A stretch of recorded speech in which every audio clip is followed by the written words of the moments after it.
I've spent the entire winter dreaming about what this property can be in the years to come, and so I'm going to give you all a tour through the yard, letting you know the things that I'm going to be working on this summer, the things that I'm hoping to get done for next year, and even things that I would like to have it completed in 5 years from now. Behind me is about 1,500 square feet of full sun exposure where I'm gonna have my main vegetable garden. This has been tilled up, and even though I was really nervous because absolutely nothing grew here in the first summer that I was here, not even weeds, when I worked the soil a little bit, it actually was really good quality soil. So I think that this is gonna grow some really nice food. I purchased 15 yards of compost, which the plan was to spread around the backyard here. So I've dumped out a bunch on here, so it'll have a nice little coating on the top. But there is definitely gonna be some learning curves for me, because as you might be able to see, there's water puddling in this space because this soil is super muddy. This is a lot heavier, a lot more clay than the sandy soil that I was used to. So come spring, you know, it might be a little challenging to work in here as early as I normally like, but you know, a month from now, I'll be planting my first earliest spring veggies in here, and I can't wait. You're cute! The section behind me is the other main growing area that I'm going to be working with this coming year. And the idea for this is that this is where all my cut flowers are going to be going. If I'm going to have an entire year of flowers and bouquets for myself, I need to have something planted. And this is where it's going to go. The plan is that it's going to be kind of like a very rambly and loose kind of English country garden style. I'm not going to leave very many paths through here because I'm going to try to get like thousands of plants into this tiny area. As it is now, I already have over 1,000 tulips planted behind me. There's daffodils. There's things that are going to be popping up come the spring. I have perennials that have been planted in here.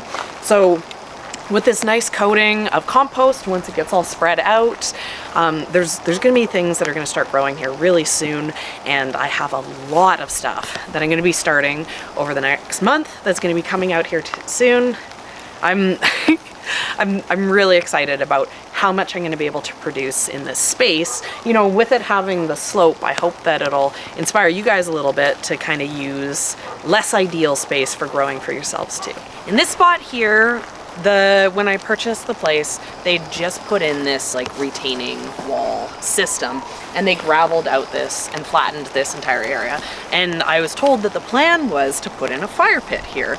The area that we live in can actually have fires, which except for when there's like, you know, forest fires. So there's probably about a 8-month season for having a nice fire pit, you know, get some chairs, a nice little hangout area. So my good friend bought me a fire pit ring, and hopefully next week that project is gonna get started, and this is gonna be like almost like the patio area of this garden. Magic Spoon creates cereal and treats and a brand new high-protein granola that will appeal to the adult in you and thrill your inner child at the same time. Magic Spoon fits a variety of diets. Its cereal has 13 to 14 grams of protein, 0 sugar, and 4 to 5 grams of net carbs in each serving, so you can feel good about what you're eating. The brand new granola has 13 grams of protein and 0 sugar and comes in delicious flavors like peanut butter and honey almond. Magic Spoon treats are crispy, crunchy, and airy without the chewy stickiness of a protein bar, with 11 to 12 grams of protein, 1 gram of sugar, and 1 to 2 grams of net carbs, so you can always get the fuel you need on the go. Magic Spoon is childhood reinvented. The same great flavor, but upgraded ingredients. I'm not a morning person at all, so it's not like me to sit down to a breakfast. So I've really been enjoying the granola and the treat bars, especially this marshmallow one, as something to just have on the go for a snack. Honestly, this granola is really good. I like this a lot better than a normal granola. I'm not the type to enjoy a protein bar. I just really don't like the texture. So these little granola clusters that are crunchy and light, they really fill that snack craving while, you know, fueling me for the day. Use my code YCETG or click the link in the description to try Magic Spoon's Treats or Granola and get $5 off. You can also find Magic Spoon on Amazon or in your nearest grocery store. And Magic Spoon is confident in their products. It's backed with a 100% happiness guarantee online. So if you don't like it for any reason, they'll refund your money, no questions asked. So click the link in the description to go to magicspoon.com/YCETG or scan the QR code on the screen to get $5 off. One of the bad things about the place here is that I don't have a garage.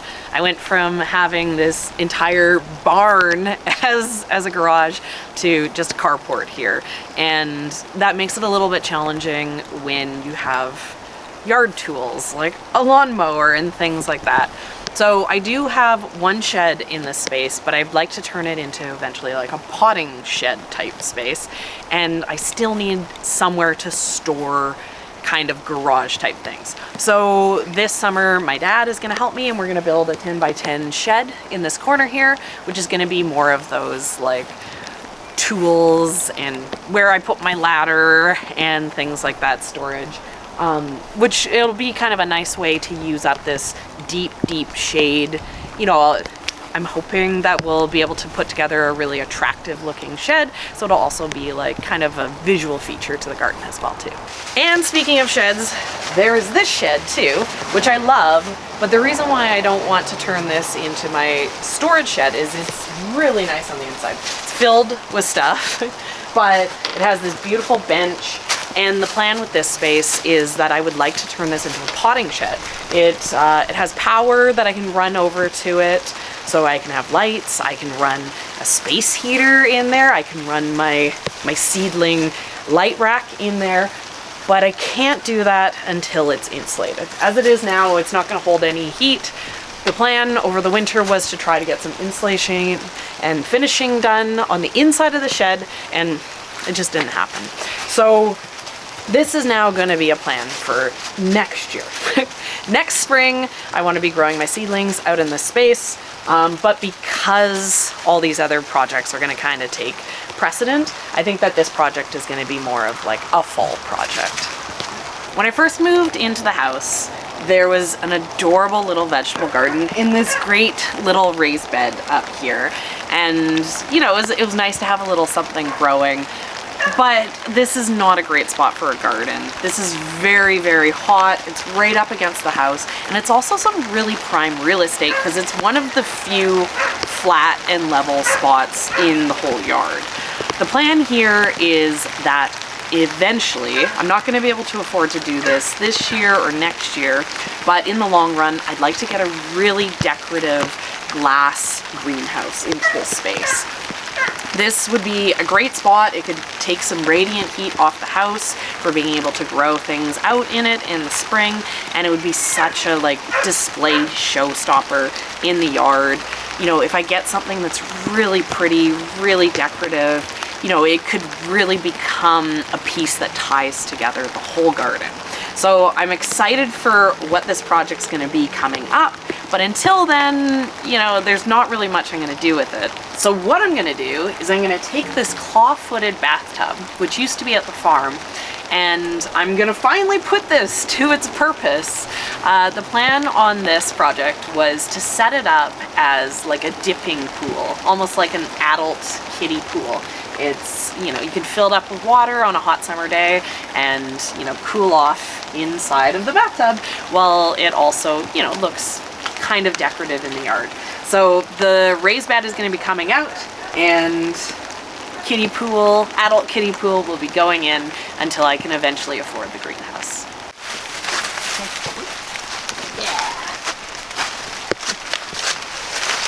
Behind me is another project that I plan on getting completed this year. This is a spot that's really deep shade. The sun kind of travels up along the side here, but because I have this cedar hedge along the property line, it completely shades any sun that would shine in, as well as these trees create, you know, total leaf cover in the summer. So nice deep shade, which isn't great for growing cut flowers, and it's not great for growing veggies, but one of my favorite things to grow are shade plants, and I really have not had the opportunity to you know, involved myself in them before because I just haven't had shade. So I've measured this out. This is about 900 square feet. And my plan is to plant it almost completely filled with hostas and heucheras and other like just pretty shade plants. I'm gonna keep obviously a path. This is how I access into the backyard. I'm hoping to put something a little bit safer, some, you know, some steps or stepping stone type path down. But the rest of this, I just want to turn into like a lush jungle.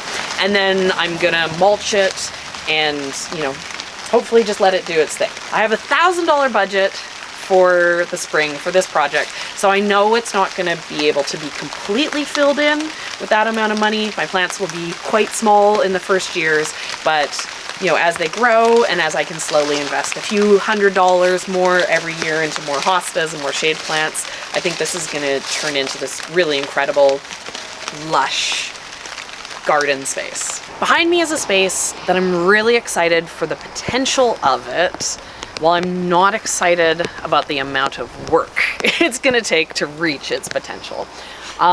This area here, it's sloped. It has these trees, which are kind of in power line type spaces. Underneath these trees is this like evergreen hedge thing that is going to be really challenging to remove. And when I remove it, I know I'm going to discover that it's actually sloped enough that it would be challenging to grow on. But this has sun exposure that I don't have access to anywhere else in my yard. One of the problems with growing in this space is the backyard where I'm putting my vegetable garden. Amazing, full sun, exposure. It's gonna be great. It's gonna get lots of light. But where I live and with the slope that I'm on and the location that I'm on in my area, it's gonna get really, really, really hot back there. Hot enough that my melons are gonna grow well for the first time despite being in Canada. I'm gonna have the best tomatoes and the best peppers anyone's ever seen. But when it comes to growing things that maybe can't handle heat like that, I'm just not gonna have a location for it, which is when this starts to be really valuable. This has full sun light. This area only loses its sunlight at about 3 o'clock. So that is like a lot of sunlight in the summer. And it getting kind of shaded at around that time is when those really, really hot hours of the day start to happen in my area. So it would cool down the garden for like vegetables like brassicas, like cabbages and broccolis and cauliflowers and kales and any sort of greens that I'd like to grow in the summer.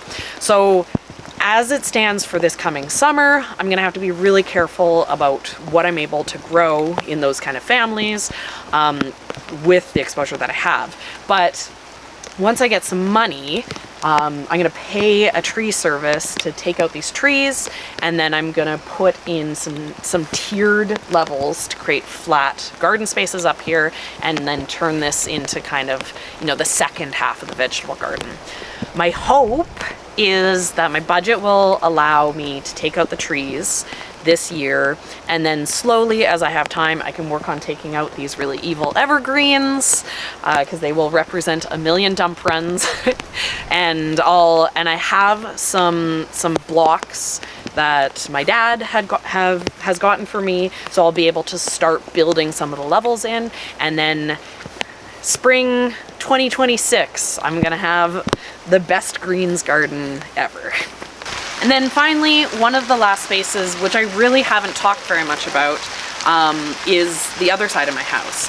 So where I was talking about having the shade garden, where there's about 1,000 square feet of growing space, the house is kind of in the middle. I have just as much space here. This tree that's behind me is actually on my side of the property. So this is kind of deceivingly large amount of space. Ideally what I'd like to do is when I get the evergreens in the front taken out, if I already have a tree service here taking trees out, I'd like to remove this tree as well. Because this side of the house is like, I'm not going to be walking through it to go to the garden all the time. This is kind of low on my priority. Taking the tree out makes sense to just get it out. But I have some sedums that didn't get used at the farm last year that I'm hoping to plant into the space in the spring and then just kind of leave it. But my hope is that, you know, after all these other projects get finished, kind of 3 years from now, that this would be a space that I can then start to transform to. This could then, you know, I'm gonna have this rambly, overgrown, cutting English garden in the back, but maybe this is a spot where I could do like a more formal garden. I've always wanted to have a tulip magnolia tree, and I've never been able to plant one, and I think that this would be the perfect spot to have one of those. And in my mind, I'm imagining these beautiful gardens growing underneath it, and, you know, this space almost being like my little secret garden. So it's really exciting for me to think that, you know, in the years to come, even when I've finished all these other bigger projects, I'm still gonna have more space to work on. It's not gonna be long until I'm gonna be able to actually start on these projects.